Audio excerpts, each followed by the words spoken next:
Chapter 9. Plan for Attaining Moral Perfection. It was about this time I conceived the bold and arduous project of arriving at moral perfection. I wished to live without committing any fault at any time. I would conquer all that either natural inclination, custom, or company might lead me into. As I knew, or thought I knew, what was right and wrong, I did not see why I might not always do the one and avoid the other. But I soon found that I had undertaken a task more difficult than I had imagined. While my care was employed in guarding against one fault, I was often surprised by another. Habit took the advantage of inattention. Inclination was sometimes too strong for reason. I concluded at length that the mere speculative conviction that it was our interest to be completely virtuous was not sufficient to prevent our slipping, and that the contrary habits must be broken and good ones acquired and established before we can have any dependence on a steady, uniform vicissitude of conduct. For this purpose I therefore contrived the following method. In the various enumerations of the moral virtues I had met with in my reading, I found the catalogue more or less numerous, as different writers included more or fewer ideas under the same name.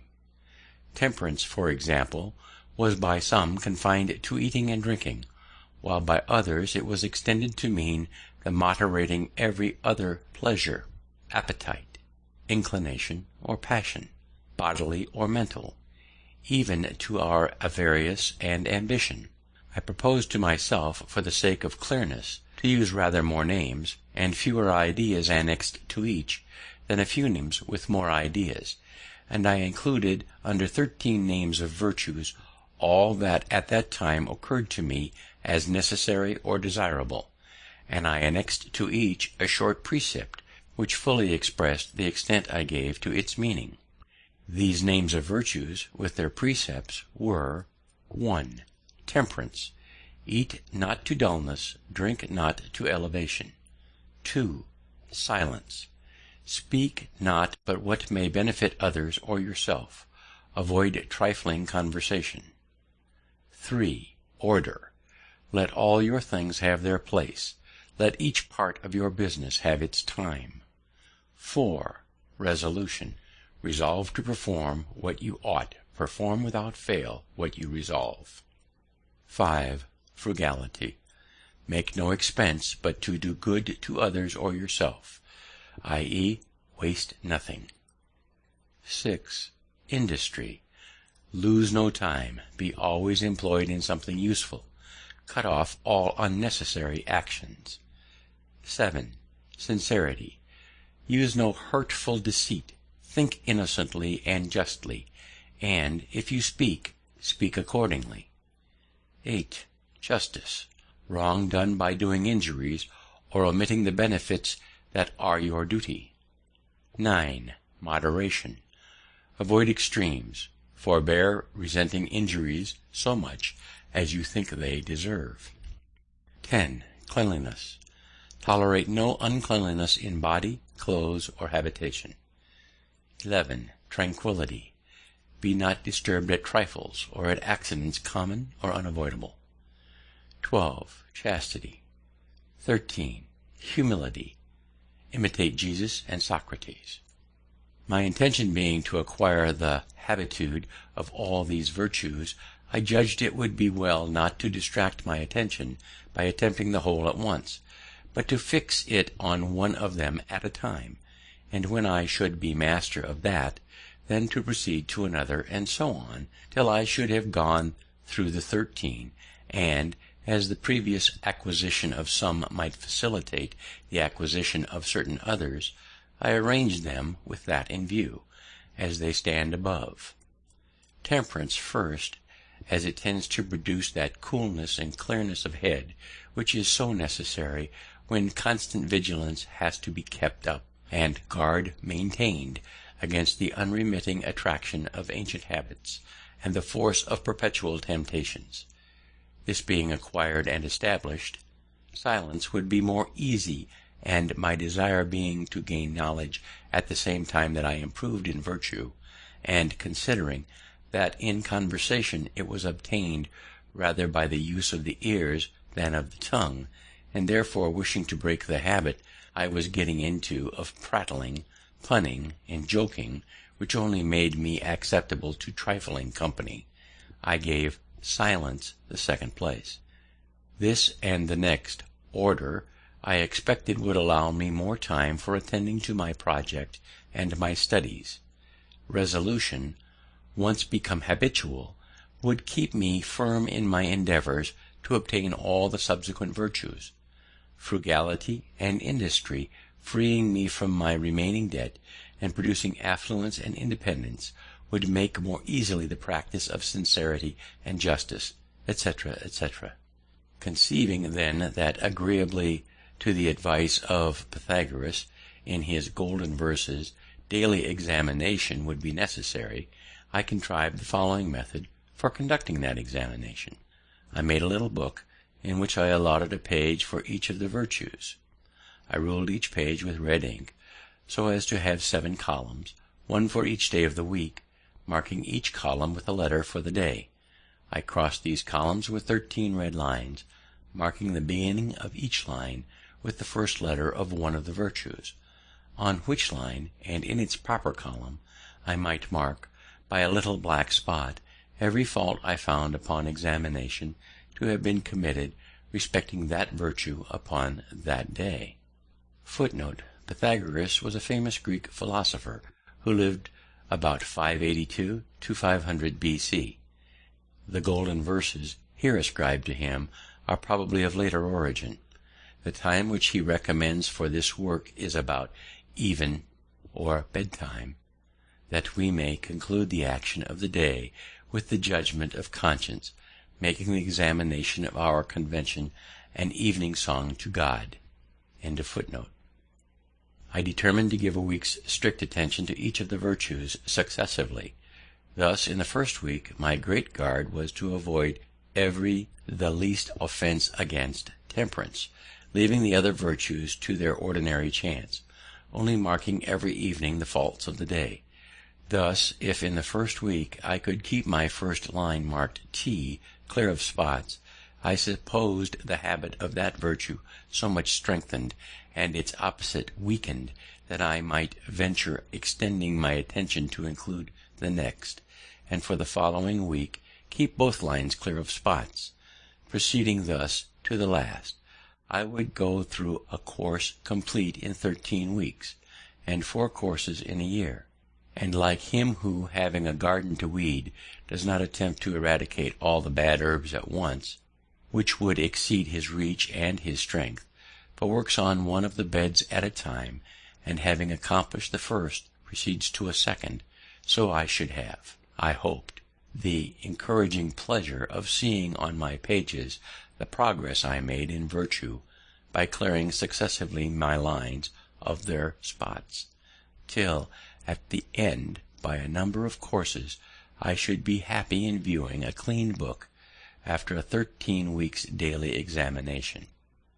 This my little book had for its motto these lines from Addison's Cato: "Here will I hold, if there is a power above us, and that there is, all nature cries aloud, through all her works, he must delight in virtue, and that which he delights in must be happy." Another from Cicero: "O philosophy, guide of life, O searcher out of virtue and exterminator of vice, one day spent well and in accordance with thy precepts is worth an immortality of sin." Tusculan Inquiries, Book 5. Another of the Proverbs of Solomon, speaking of wisdom or virtue: "Length of days is in her right hand, and in her left hand riches and honor. Her ways are ways of pleasantness, and all her paths are peace." And conceiving God to be the fountain of wisdom, I thought it right and necessary to solicit his assistance for obtaining it to this end. I formed the following little prayer, which was prefixed to my tables of examination for daily use: "O powerful goodness, bountiful Father, merciful Guide, increase in me that wisdom which discovers my truest interest. strengthen my resolution to perform what that wisdom dictates. Accept my kind offices to thy other children as the only return in my power for thy continual favours to me. I used also sometimes a little prayer which I took from Thomson's poems, viz. Father of light and life, thou good supreme, O teach me what is good, teach me thyself. Save me from folly, vanity, and vice, from every low pursuit, and fill my soul with knowledge, conscious peace, and virtue pure, sacred, substantial, never fading bliss.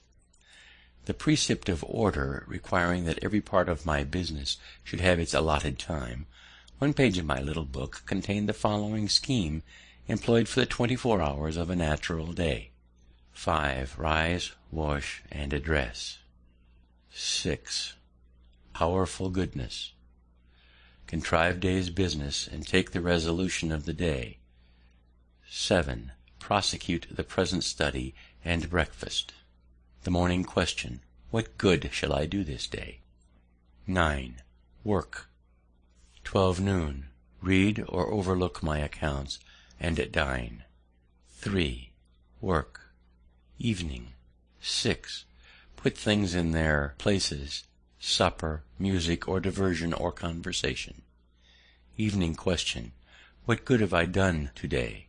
9. Examination of the day. Night. 10. Sleep. I entered upon the execution of this plan for self-examination, and continued it with occasional intermissions for some time. I was surprised to find myself so much fuller of faults than I had imagined, but I had the satisfaction of seeing them diminish. To avoid the trouble of renewing now and then my little book, which, by scraping out the marks on the paper of old faults to make room for new ones in a new course, became full of holes, I transferred my tables and precepts to the ivory leaves of a memorandum book, on which the lines were drawn with red ink, that made a durable stain, and on those lines I marked my faults with a black lead pencil, which marks I could easily wipe out with a wet sponge. After a while I went through one course only in a year, and afterward only one in several years, till at length I omitted them entirely, being employed in voyages and business abroad, with a multiplicity of affairs that interfered, but I always carried my little book with me. My scheme of order gave me the most trouble, and I found that, though it might be practicable where a man's business was such as to leave him the disposition of his time, that of a journeyman printer, for instance, it was not possible to be exactly observed by a master, who must mix with the world, and often receive people of business at their own hour. Order, too, with regard to places for things, papers, etc., I found extremely difficult to acquire. I had not been early accustomed to it, and, having an exceeding good memory, I was not so sensible of the inconvenience attending want of method. This article therefore cost me so much painful attention, and my faults in it vexed me so much, and I made so little progress in amendment, and had such frequent relapses, that I was almost ready to give up the attempt, and content myself with a faulty character in that respect, like the man who, in buying an axe for a smith, my neighbour desired to have the whole of its surface as bright as the edge. The smith consented to grind it bright for him, if he would turn the wheel. He turned while the smith pressed the broad face of the axe hard and heavily on the stone, which made the turning of it very fatiguing. The man came every now and then from the wheel to see how the work went on, and at length would take his axe as it was, without further grinding. "No," said the smith, turn on, we shall have it bright by and by, as yet it is only speckled." "Yes," says the man, "but I think I like a speckled axe best." And I believe this may have been the case with many who, having, for want of some such means as I employed, found the difficulty of obtaining good and breaking bad habits in other points of vice and virtue, have given up the struggle, and concluded that a speckled axe was best. For something that pretended to be reason was every now and then suggested to me that such extreme nicety as I exacted of myself might be a kind of foppery in morals, which, if it were known, it would make me ridiculous; that a perfect character might be attended with the inconvenience of being envied and hated, and that a benevolent man should allow a few faults in himself to keep his friends in countenance. Footnote: Professor McMaster tells us that when Franklin was American agent in France, his lack of business order was a source of annoyance to his colleagues and friends. Strangers who came to see him were amazed to behold papers of the greatest importance scattered in the most careless way over the table and floor. End footnote. In truth, I found myself incorrigible with respect to order, and now I am grown old and my memory bad, I feel very sensibly the want of it.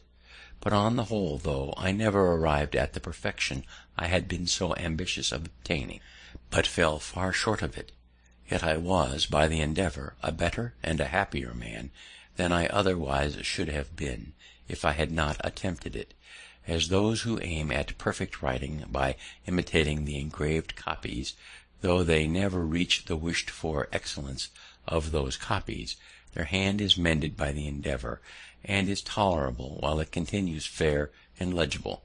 It may be well my posterity should be informed that to this little artifice, with the blessing of God, their ancestor owed the constant felicity of his life down to his 79th year, in which this is written: what reverses may attend the remainder is in the hand of Providence, but, if they arrive, the reflection on past happiness enjoyed ought to help his bearing them with more resignation.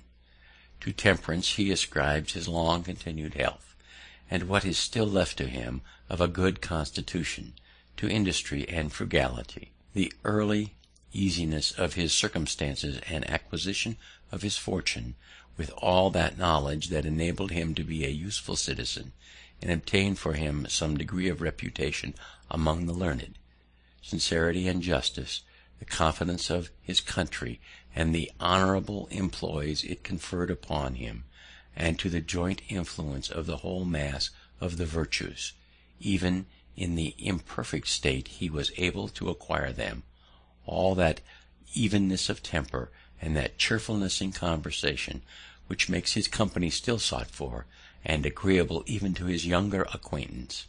I hope, therefore, that some of my descendants may follow the example and reap the benefit. Footnote: while there can be no question that Franklin's moral improvement and happiness were due to the practice of these virtues, yet most people will agree that we shall have to go back of his plan for the impelling motive to a virtuous life. Franklin's own suggestion that the scheme smacks of foppery in morals seems justified. Woodrow Wilson well puts it: men do not take fire from such thoughts unless something deeper, which is missing here, shines through them. What may have seemed to the 18th century a system of morals seems to us nothing more vital than a collection of the precepts of good sense and sound conduct. What redeems it from pettiness in this book is the scope of power and of usefulness to be seen in Franklin himself, who set these standards up in all seriousness and candour for his own life.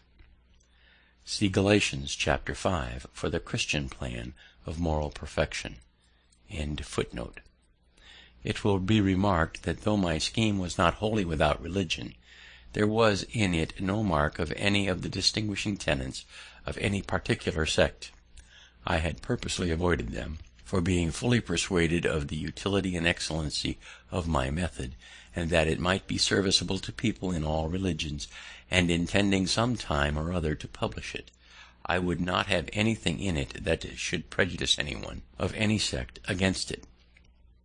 I proposed writing a little comment on each virtue, in which I would have shown the advantages of possessing it, and the mischiefs attending to its opposite vice, and I should have called my little book The Art of Virtue, because it would have shown the means and manner of obtaining virtue, which would have distinguished it from the mere exhortation to be good, that does not instruct and indicate the means, but is like the apostle's man of verbal charity, who only without showing to the naked and hungry how or where they might clothe or victual, exhorted them to be fed and clothed. James chapter 2 verses 15 and 16. Footnote: nothing so likely to make a man's fortune as virtue. End footnote. But it so happened that my intention of writing and publishing this comment was never fulfilled. I did indeed from time to time put down short hints of the sentiments, reasonings, etc., to be made use of in it, some of which I have still by me, but the necessary close attention to private business in the earlier part of my life, and public business since, have occasioned my postponing it, for it being connected to my mind with a great and extensive project that required the whole man to execute, and which an unforeseen succession of employs prevented my attending to, it has hitherto remained unfinished. In this piece it was my design to explain and enforce this doctrine, that vicious actions are not hurtful because they are forbidden, but forbidden because they are hurtful. The nature of man alone considered that it was therefore everyone's interest to be virtuous who wished to be happy even in this world, and I should, from this circumstance, there being always in the world a number of rich merchants, nobility, states, and princes, who have need of honest instruments for the management of their affairs, and such being so rare, have endeavoured to convince young persons that no qualities were so likely to make a poor man's fortune as those of probity and integrity. My list of virtues contained at first but 12, but a Quaker friend having kindly informed me that I was generally thought proud, that my pride showed itself frequently in conversation, that I was not content in being in the right when discussing any point, but was overbearing and rather insolent, of which he convinced me by mentioning several instances, I determined, endeavouring to cure myself, if I could, of this vice or folly among the rest, and I added humility to my list, giving an extensive meaning to the word. I cannot boast of much success in acquiring the reality of this virtue, but I had a good deal with regard to the appearance of it. I made it a rule to forbear all direct contradictions to the sentiments of others, and all positive assertion of my own. I even forbid myself, agreeably to the old laws of our junto, the use of every word or expression in the language that imported a fixed opinion, such as certainly, undoubtedly, etc., and I adopted instead of them I conceive, I apprehend, or I imagine a thing to be so and so, or it so appears to me at present. When another asserted something that I thought an error, I denied myself the pleasure of contradicting him abruptly, and of showing immediately some absurdity in his proposition, and in answering I began by observing that in certain cases or circumstances his opinion would be right, but in the present case there appeared or seemed to me some differences, etc. I soon found the advantage of this change in my manner. The conversations I engaged in went more pleasantly. The modest way in which I proposed my opinions procured them a readier reception and less contradictions. I had less mortifications when I was found to be in the wrong, and I more easily prevailed with others to give up their mistakes and join with me when I happened to be in the right. And this mode, which I am first put on with some violence to natural inclination, became at length so easy and so habitual to me that perhaps for these 50 years past no one has ever heard a dogmatical expression escape me. And to this habit, after my character of integrity, I think it principally owing that I had early so much weight with my fellow citizens when I proposed new institutions or alterations in the old, and so much influence in public councils when I became a member, for I was but a bad speaker, never eloquent, subject to much hesitation in my choice of words, hardly correct in language, and yet I generally carried my points. In reality, there is perhaps no one of our natural passions so hard to subdue as pride. Disguise it, struggle with it, beat it down, stifle it, mortify it as much as one pleases, it is still alive, and will every now and then peep out and show itself. You will see it perhaps often in this history, for even if I could conceive that I had completely overcome it, I should probably be proud of my humility. Thus far written at Passy, 1784. Footnote: I am now about to write at home, August 1788, but cannot have the help expected from my papers, many of them being lost in the war. I have, however, found the following. This is a marginal memorandum. End of footnote. Having mentioned a great and extensive project which I had conceived, it seemed proper that some account should be here given of that project and its object. Its first rise in my mind appeared in the following little paper, accidentally preserved, viz., Observations on my reading history in library, May 19th, 1731. That the great affairs of the world, the wars, revolutions, etc., are carried on and effected by parties. That the view of these parties is their present general interest, or what they take to be such. That the different views of these different parties occasion all confusion. That while a party is carried on a general design, each man has his particular private interests in view. That as soon as a party has gained its general point, each member becomes intent upon his particular interest, which, thwarting others, breaks that party into divisions and occasions more confusion. That few in public affairs act from a mere view of good of their country, whatever they may pretend, and though their actions bring real good to their country, yet men primarily considered that their own and their country's interest was united, and did not act from a principle of benevolence. That few still, in public affairs, act with a view to the good of mankind. There seems to me at present to be great occasion for raising a united party for virtue, by forming the virtuous and good men of all nations into a regular body, to be governed by suitable good and wise rules, which good and wise men may probably be more unanimous in their obedience to than common people are to common laws. I at present think that whoever attempts this aright, and is well qualified, cannot fail of pleasing God, and of meeting with success. B.F. Revolving this project in my mind, as to be undertaken hereafter when my circumstances should afford me the necessary leisure, I put down from time to time on pieces of paper such thoughts as occurred to me respecting it. Most of these are lost, but I found one purporting to be the substance of an intended creed, containing, as I thought, the essentials of every known religion, and being free of everything that might shock the professors of any religion. I expressed in these words, viz., that there is one God who made all things, that he governs the world by his providence, that he ought to be worshipped by adoration, prayer, and thanksgiving, but that the most acceptable service of God is doing good to man, that the soul is immortal, and that God will certainly reward virtue and punish vice, either here or hereafter.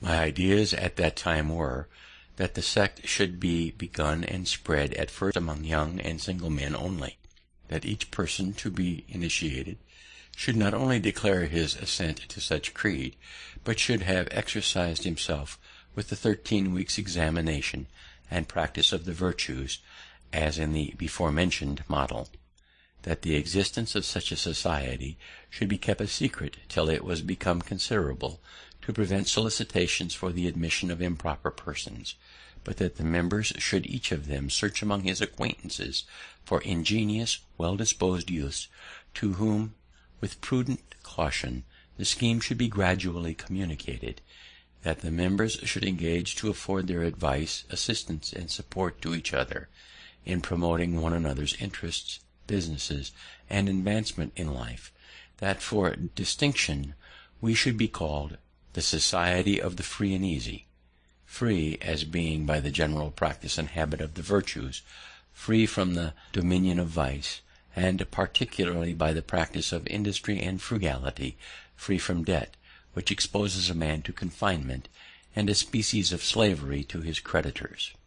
This is as much as I can now recollect of the project, except that I communicated it in parts to two young men who adopted it with some enthusiasm; but my then narrow circumstances, and the necessity I was under of sticking close to my business, occasioned my postponing the further prosecution of it at that time, and my multifarious occupations, public and private, induced me to continue postponing, so that it has been omitted till I have no longer strength or activity left sufficient for such an enterprise, though I am still of opinion that it was a practicable scheme, and might have been very useful by forming a great number of good citizens; and I was not discouraged by the seeming magnitude of the undertaking, as I have always thought that one man of tolerable abilities may work great changes, and accomplish great affairs among mankind,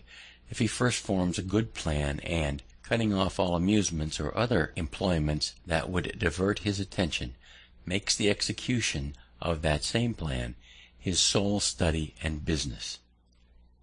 Chapter 9.